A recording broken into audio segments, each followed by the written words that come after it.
Assalamualaikum warahmatullahi wabarakatuh. Bertemu dengan saya Titik Sianingsih, pengampu bahasa Indonesia di SMA Negeri 1 Wonogiri. Pada kesempatan kali ini saya akan berbagi video pembelajaran surat lamaran pekerjaan.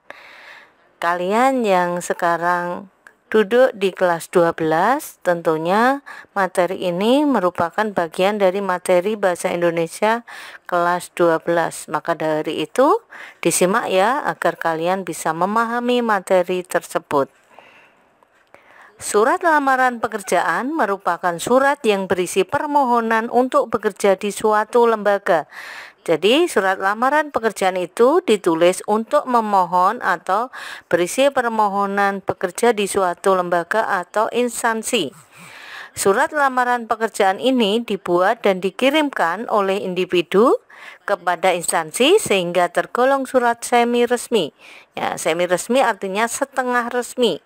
Jadi surat lamaran pekerjaan ini maksudnya bahwasanya penulisannya itu dengan tetap memperhatikan kaidah-kaidah sesuai dengan surat kedinasan, hanya saja karena berasal dari individu maka tanpa kop surat atau kepala surat.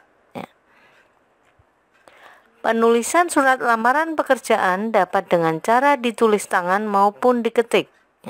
Jadi jika Anda mau mengirimkan surat lamaran pekerjaan, Anda bisa menggunakan tulisan tangan ataupun diketik. Tapi di sini Anda harus mengikuti apa yang dikehendaki oleh lembaga atau instansi yang Anda lamar. Ya.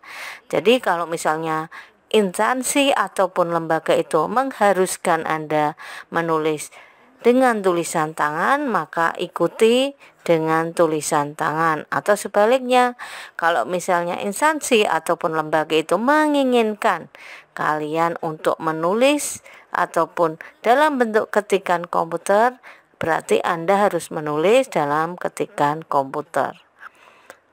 Selanjutnya, kedua cara tersebut harus memenuhi sistematika surat lamaran pekerjaan dan menggunakan bahasa Indonesia yang baik dan benar sesuai aturan. Jadi, apapun cara yang Anda lakukan dalam menulis surat lamaran, baik itu tulisan tangan maupun diketik, harus mengikuti kaidah yang ada. Kaidah di sini mulai dari sistematika atau strukturnya dan juga bahasa yang digunakan dalam menulis surat lamaran pekerjaan. Selanjutnya, hal penting yang perlu Anda pahami yaitu sistematika surat lamaran pekerjaan. Ya, sistematika di sini bisa diartikan dengan struktur atau juga cara menuliskan atau bagian-bagian yang harus ada dalam surat lamaran pekerjaan. Jadi, jangan sampai bagian-bagian ini terlewatkan ya, karena nanti kalau ada bagian yang terlewatkan, berarti surat lamaran Anda tidak lengkap dan bisa jadi itu salah satu cara instansi ataupun lembaga untuk menolak surat lamaran pekerjaan Anda. Tentunya dalam menulis surat lamaran pekerjaan Anda inginkan surat lamaran Anda itu diterima, maka perhatikan baik-baik apa saja yang harus ada dalam surat lamaran pekerjaan. Yang pertama, di sana ada tempat dan tanggal surat. Selanjutnya ada perihal dan lampiran. Ada alamat surat atau alamat yang dituju. Selanjutnya ada salam pembuka. Kemudian pembuka atau kalimat pembuka ya, kemudian isi, selanjutnya penutup, salam penutup, tanda tangan, dan nama pelamar. Jadi semua bagian ini harus Anda cantumkan atau harus Anda tulis di dalam surat lamaran pekerjaan Anda. Selanjutnya bahasa surat lamaran pekerjaan. Jadi bagaimanakah bahasa yang harus digunakan dalam surat lamaran pekerjaan? Ya, yang pertama, baik dan benar. baik dan benar di sini harus sesuai dengan PUEBI, ya, Pedoman Umum Ejaan Bahasa Indonesia. Ya, dan pastinya bahasa yang digunakan adalah bahasa formal, ya, bahasa resmi. Anda tidak diizinkan untuk menuliskan bahasa gaul atau kata yang populer. Jadi harus tetap mengikuti bahasa formal atau resmi. Yang kedua, bahasanya harus santun. Nah, lalu di manakah letak kesantunan dalam menulis surat lamaran pekerjaan? Ya, di sini berkaitan dengan kata ganti yang digunakan, yaitu kata saya, bukan aku. Jadi dalam menuliskan surat itu Anda harus menggunakan kata ganti saya. Saya yang bertanda tangan di bawah ini. Misalnya seperti itu. Bukannya aku. Selain itu juga menggunakan kata sapaan bapak atau ibu, ya. Jadi di sini kata bapak atau ibu yang menggunakan huruf kapital ya, atau huruf besar ya. Di sini menunjukkan kita menghormati, ya, menghormati orang yang kita ajak bicara atau orang yang kita tuju dalam surat itu. Yang ketiga, sangkil dan mangkus, ya. Sangkil dan mangkus itu artinya efektif dan efisien. Ya, artinya apa? Kalimatnya tidak boleh bertele-tele. Jadi singkat, padat dan jelas. Jadi apa yang diinginkan dalam surat lamaran pekerjaan itu harus langsung pada intinya, tidak usah berbelit-belit atau bertele-tele. Keempat, sistematika yang lengkap. Jadi seperti yang sudah saya ungkapkan sebelumnya, bahwasanya unsur-unsur atau bagian atau struktur atau sistematikanya harus lengkap. Anda tidak boleh melewatkan satupun bagian dari surat lamaran pekerjaan. Ya, selanjutnya di sini akan saya berikan contoh penulisan surat lamaran pekerjaan. Silahkan disimak baik-baik ya, agar kalian tidak menulis dengan cara yang salah, ya. Ya, kita sambil menganalisis bagian-bagiannya.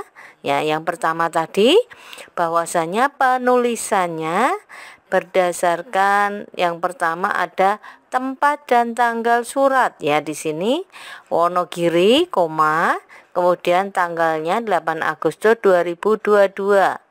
Ya, kemudian ada perihal dan lampiran.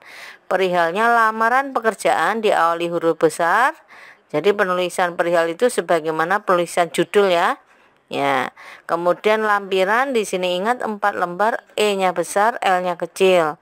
Selanjutnya ada alamat yang dituju, misalnya yang terhormat titik Direktur Maju Jaya, Jalan Perintis Kemerdekaan 45, Surakarta. Ya, jadi di sini perlu diingat jika dalam penulisan alamat yang dituju tanpa kata kepada, kemudian yang terhormat diberi tanda titik, kemudian nama PT-nya ataupun nama lembaga yang ingin dituju. Selanjutnya jalan tidak boleh disingkat. Untuk nomor tidak perlu dituliskan NOMOR atau nomor, tapi langsung angka saja.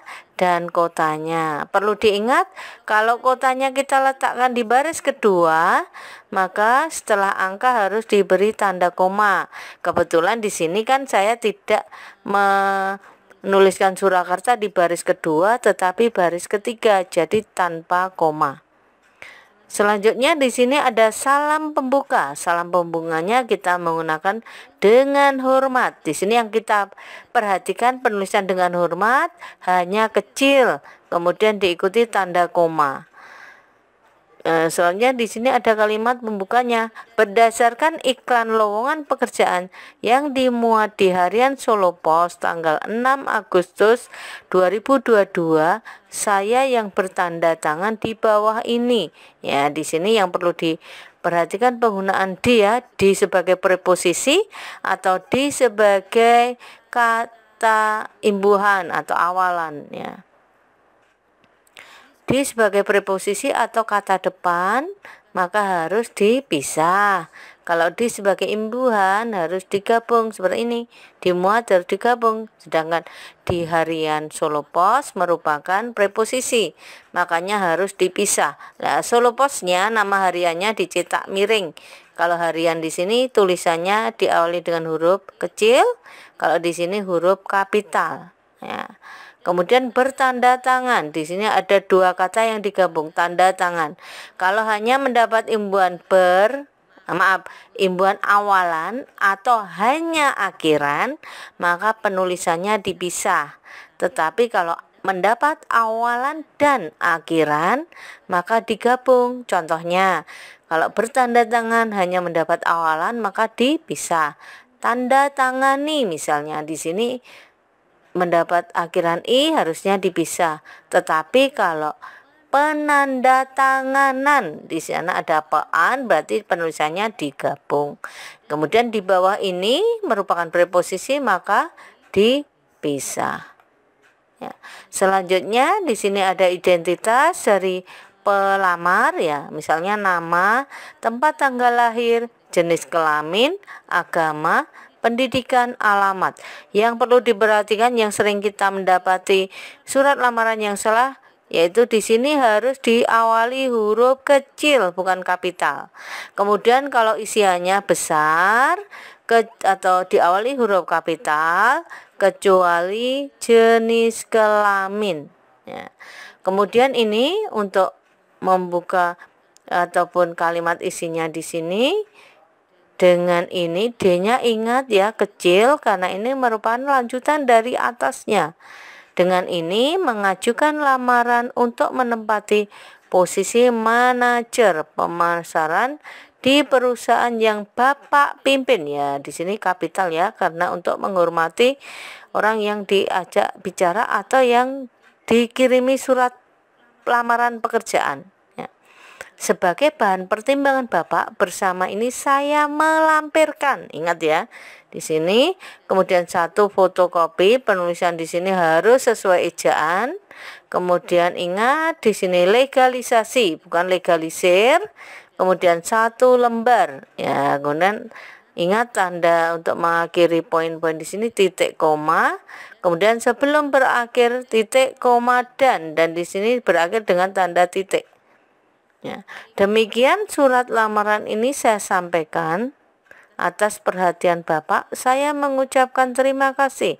Ini merupakan kalimat penutup surat. Ya, jadi yang perlu diperhatikan di sini atas perhatian Bapak. Jadi harus langsung siapa yang dituju, jangan atas perhatiannya. Kemudian saya mengucapkan, bahkan bukan saya ucapkan. Terima kasih harus dipisah, yang betul ya. Kemudian hormat saya hanya besar, S-nya kecil, tanda koma. Kemudian nama terang di sini harusnya ada tanda tangan. Ya. Kemudian 3 hal penting dalam surat lamaran pekerjaan. Yang pertama ada sumber informasi lowongan pekerjaan serta posisi dan jabatan yang diinginkan. Ya, di sini dari mana lowongan itu didapatkan informasinya? Mungkin dari surat kabar atau media massa atau dari selebaran atau hanya Anda itu berinisiatif sendiri itu ya untuk melamar. Yang kedua ada data pribadi ya, itu identitas dan juga pendidikan Anda dan lain-lain itu ya merupakan data pribadi. Dan lampiran-lampiran bukti pendukung itu adalah merupakan apa yang diinginkan dari perusahaan itu. Kalau misalnya lulusan SMA ya kita harus melampirkan bukti pendukungnya apa itu, misalnya ijazah lulusan atau ijazah SMA ya, atau juga nilai-nilai rapor selama SMA ya, itu kan salah satu lampiran atau bukti pendukung. Ya. Demikianlah video pembelajaran mengenai surat lamaran pekerjaan. Semoga video ini bermanfaat. Akhir kata, wassalamualaikum warahmatullahi wabarakatuh.